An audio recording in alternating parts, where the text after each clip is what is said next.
Você já imaginou como seria se você ficasse por dias, meses, anos, sem escutar o teu próprio nome, sem ninguém te chamar pelo nome, sem você mesmo falar em voz alta o seu próprio nome, sem de repente você pensar a respeito do seu nome?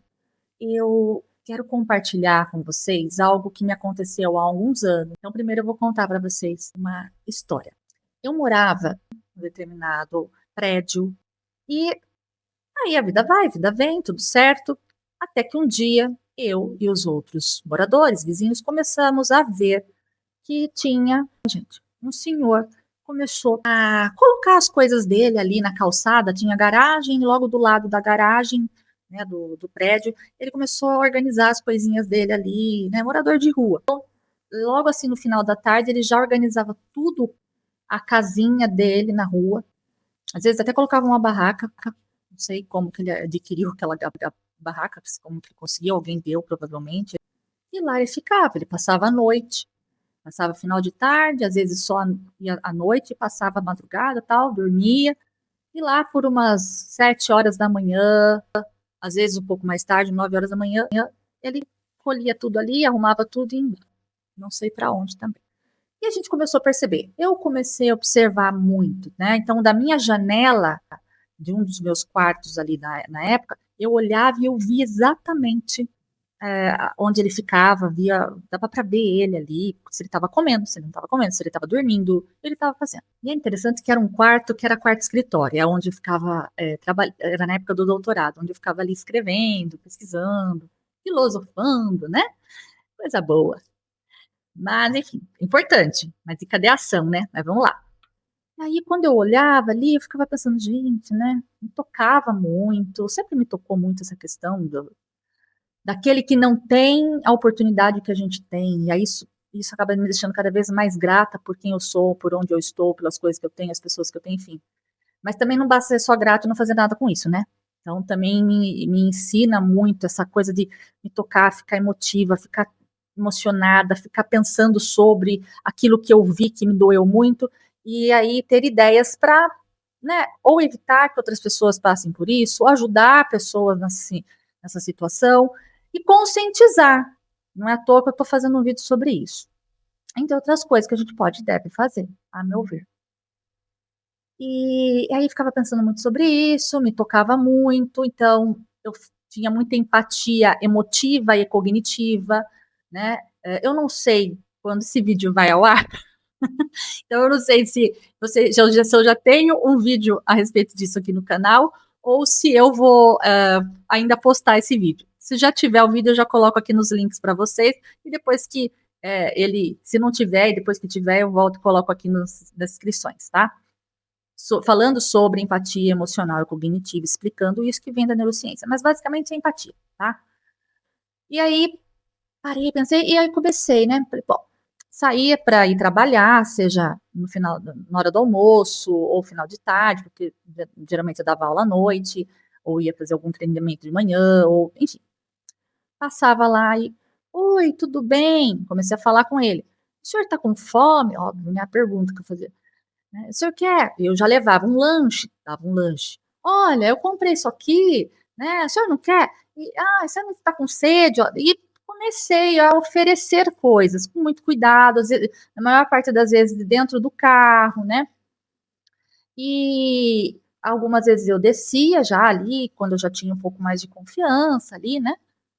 Então ele sempre, Fia, tudo bem, tal, muito, muito sim, sabe, calmo, uma voz bem baixinha, agradecendo, pegava e só, né? Conversando com uma outra, com uma vizinha na época, a gente combinou o seguinte: eu daria almoço e ela daria janta, uma semana. Na outra semana, eu daria a janta e ela o almoço. E quem quisesse também ajudar, extremamente bem-vindo, em vários quesitos, roupa, tal, essas coisas. E ele foi ficando ali.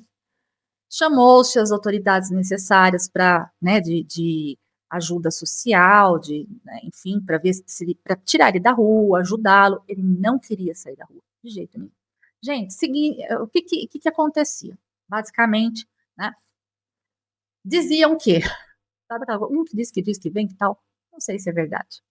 Que há muitos anos ele morou lá, na infância, adolescência, naquele bairro, naquela região, e naquele local que era o prédio, era a casa dele, então ele morou com a família dele, e por algum motivo ele entendeu que ali era o lugar dele. E ele não queria sair de lá. Tá? E por muitos meses isso ficou.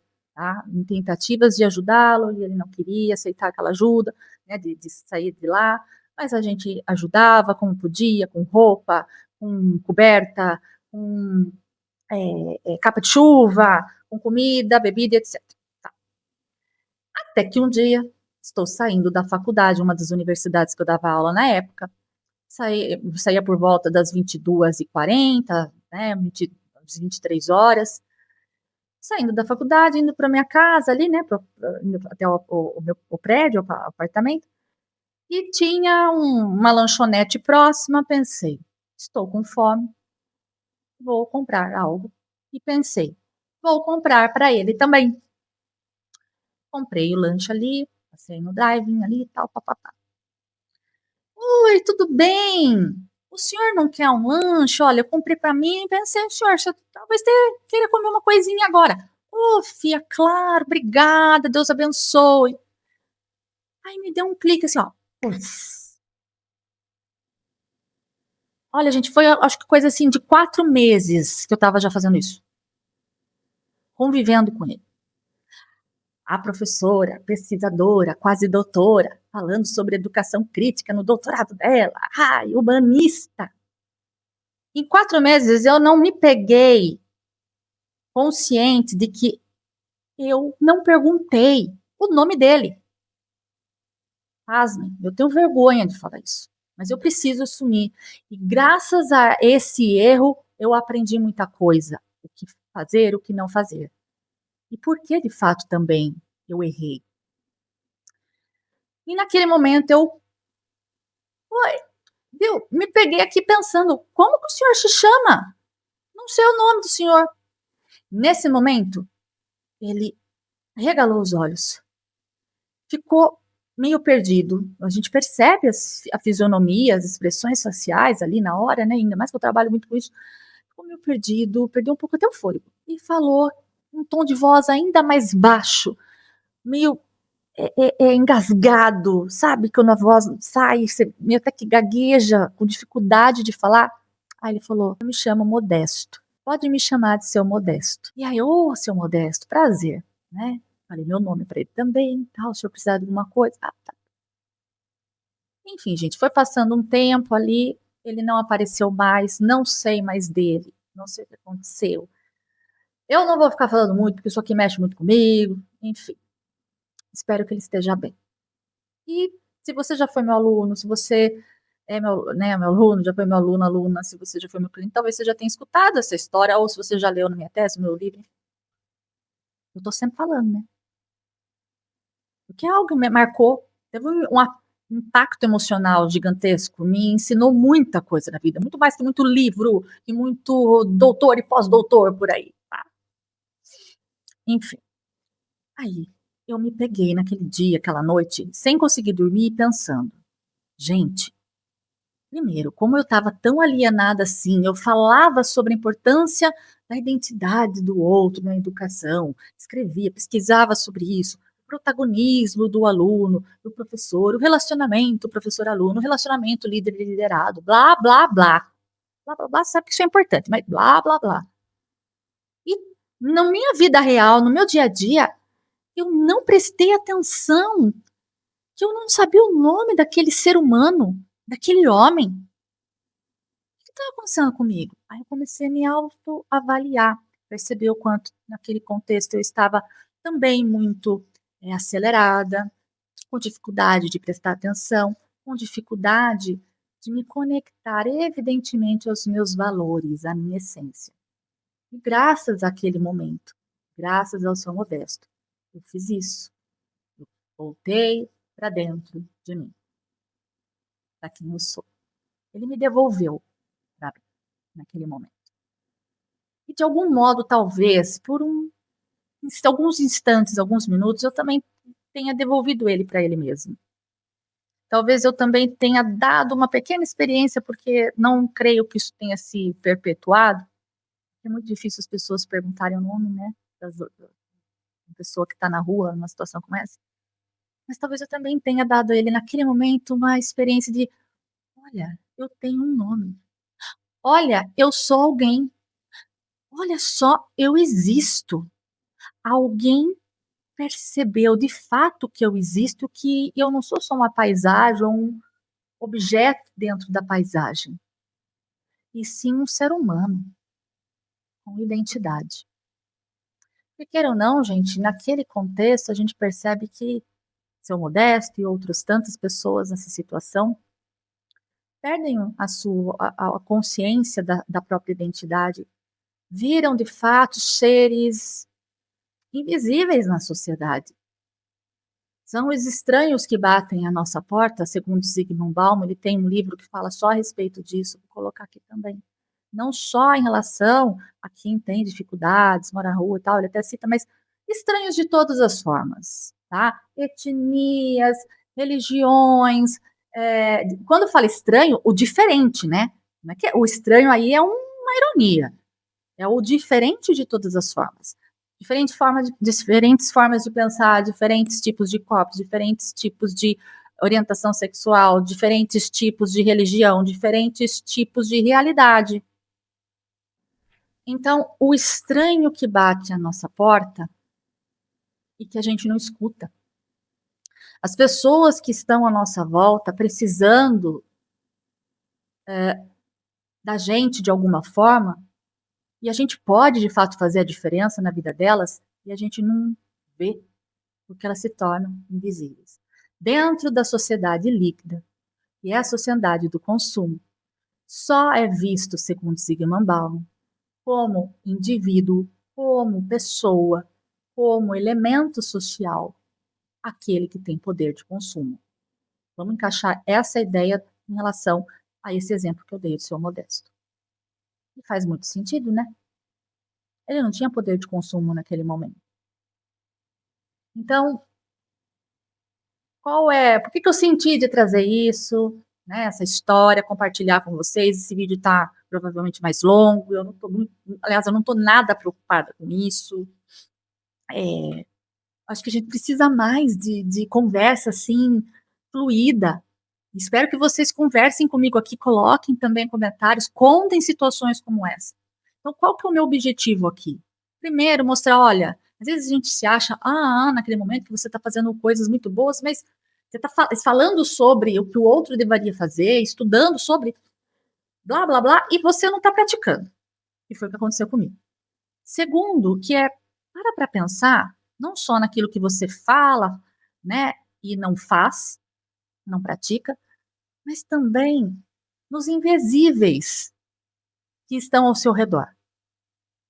Os diferentes que muitas vezes a gente vê que é diferente, sabe que é diferente daquilo que a gente é, de como a gente é, da realidade que a gente tem.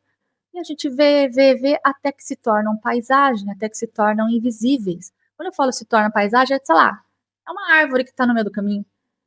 É um poste, é um semáforo que estava ali. Entende? Então, quais são as pessoas, os seres humanos, os diferentes da sua realidade, da sua jornada chamada vida, que talvez estão invisibilizados por você e pelas pessoas próximas de você, que vivem uma realidade próxima de você. Diferente da realidade, por exemplo, do seu Modesto, que é indigna. Não é uma realidade digna de um ser humano, ele não sabe se ele vai comer, ele não sabe se ele vai dormir direito, seguro naquele dia, ele não sabe o que vai vestir, se vai tomar chuva, se vai queimar do sol, não sabe nada. Mas ele bebeu, mas ele não se drogou, e não sei o quê, mas ele não queria sair da rua. Não interessa, não sei. Esta é a minha opinião. Você pode falar aqui o que você quiser, e é para isso que nós estamos aqui. Eu sou, eu defendo, eu sou aquela que mais defende, na vida pessoal e profissional, a arte do diálogo. Tá? Então, eu estou expondo a minha opinião, e tem embasamento também científico, tem embasamento filosófico, mas não interessa, não precisa ter. É a minha opinião, é a minha inteligência espiritual Qual é a sua? E eu não quero dar lição de moral, porque mesmo depois de muito tempo, eu ainda me pego fazendo caca. Eu ainda me pego sendo egoísta. Eu ainda me pego sendo individualista. Eu ainda me pego não enxergando os feitos invisíveis, os diferentes. Só que tem uma diferença. Quando eu me pego invisibilizando, automaticamente eu me remeto à experiência que me marcou para sempre do Seu Modesto, entre outras tantas que ao longo dos nossos. Minha amor, minha cachorra está aqui. Que nos próximos vídeos eu pretendo também falar. Mas eu me pego, automaticamente eu já. Peraí, o que eu faço com isso? Esse vídeo aqui não é à toa, tá? Tem aí um dia, 2 dias que aconteceu algo muito parecido. E eu falei, caramba, eu falo, né, para fazer, eu, né, falo que é importante isso e não tô percebendo que aqui do meu lado alguém precisa disso, que aqui do meu lado alguém tá passando por isso, e o que eu tô fazendo a respeito? Qual é o meu papel? O que eu posso fazer de diferente para essa realidade do outro mudar, ser amenizada, etc. Então, convido você a pensar sobre isso, analisar ao seu redor. E desejo que faça sentido para você, e desejo que você compartilhe aqui comigo, conosco, né, as experiências que você já teve, o que você pensa a respeito disso, que você compartilhe esse vídeo com outras pessoas que possam se interessar, que possam ter passado por situações como essa, ou que nunca, talvez, tenham parado para pensar, e que você, de repente, percebe ou suspeita que nunca parou para pensar. Não é por maldade, às vezes é, tá? Minha opinião. Mas não é por maldade, às vezes é por falta de aprendizagem, oportunidade, dessa oportunidade. Compartilhe, fale sobre isso com seus amigos, compartilhe esse vídeo, fale sobre isso com seus amigos, com seus alunos, com seus clientes, com seus pacientes, com as pessoas, com sua família, com as pessoas, com a nossa sociedade. Fale todos os dias isso para você. Isso é o que eu desejo do fundo do meu coração. Caso você ainda não seja inscrito no canal, inscreva-se, clique no sininho para receber as notificações. E te vejo no próximo vídeo. Até!